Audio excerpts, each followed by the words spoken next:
बहुत समय पहले की बात है। एक छोटे से गांव में एक वृद्ध रहती थी जिसे सब गौ माता की भक्त बुढ़िया कहते थे। उसका नाम था गोमती। उसका जीवन बड़ा ही कठिन था। पति का देहांत बहुत पहले हो चुका था और एक बेटे बहू थे जो हमेशा तकरार और गरीबी से परेशान रहते थे। बुढ़िया दिन रात भगवान का नाम जप करती, खासकर गौ सेवा में लीन रहती। उसका मानना था कि गौ सेवा करने से ही भगवान साक्षात दर्शन देते हैं और पुण्य की प्राप्ति होती है। एक दिन गांव में एक संत आए। बुढ़िया ने उन्हें श्रद्धा से जल पिलाया और भोजन कराया। जाते जाते संत ने कहा, माँ तेरी सेवा भावनाएं बड़ी निर्मल है। यदि तू रोज गौ सेवा, गौ ग्रास और गौ परिक्रमा करेगी तो तेरे सारे दुख समाप्त हो जाएंगे। बुढ़िया ने उस दिन से प्रण कर लिया कि रोज गायों को रोटी खिलाएगी, गौ ग्रास उनकी सेवा करेगी और गौशाला में जाकर उनकी परिक्रमा करेगी। गाय जैसे उसकी बातों को समझने लगी। जब बुढ़िया गौशाला जाती तो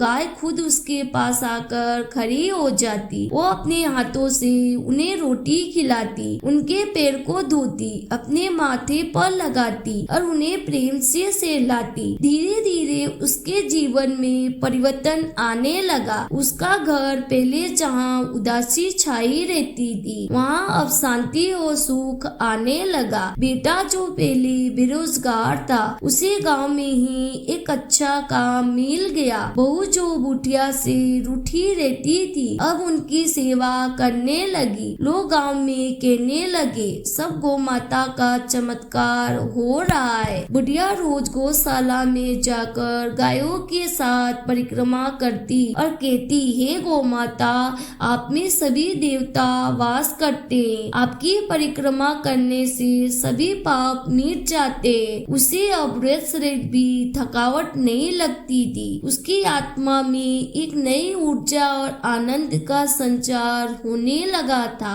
एक दिन बुढ़िया को सपना आया। सफेद वस्त्रों में एक दिव्य देवी प्रकट हुई जिनका मुख तेज से चमक रहा था। देवी बोली, हे भक्त गोमती, तेरी सेवा श्रद्धा और प्रेम से हम प्रसन्न है। जब तेरा अंतिम समय आएगा तब तुझे गोधाम में वास मिलेगा। बुढ़िया की आंखें खुली तो आंखों में आंसू थे लेकिन मन में शांति और उत्साह था। बुढ़िया गांव में कीर्तन का आयोजन करवाया जिसमें गौ माता की महिमा का गुणगान हुआ। संतों ने कहा, गौ सेवा केवल गायों को रोटी देना नहीं, ये तो एक संपूर्ण साधना है जिससे मनुष्य की आत्मा शुद्ध होती है। गांव के अन्य लोग भी प्रेरित हो गए। उन्होंने भी गौ सेवा करना शुरू कर दी। कुछ वर्षों के बाद जब बुढ़िया का अंतिम समय आया तो उसने अंतिम बार गायों को प्रणाम किया। उसने अपने